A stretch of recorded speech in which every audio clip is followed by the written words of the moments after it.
రాజ్యమేది లేదు గాని రాణిలాగా చూసుకుంటా, కోట కట్టలేను గాని కళ్ళల్లో నిన్నే దాచుకుంటా. రాత ఎట్లా రాసి ఉన్నా ఆ మార్చి నీతో రాసుకుంటా. స్వర్గమంటూ ఉన్నదంటే అది నీతోనే ప్రతిరోజు పంచుకుంటా.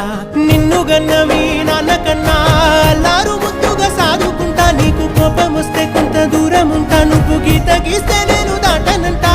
కంట నీరు కంటి రెప్ప దాటకుండా కాటుకై కావలుంటా.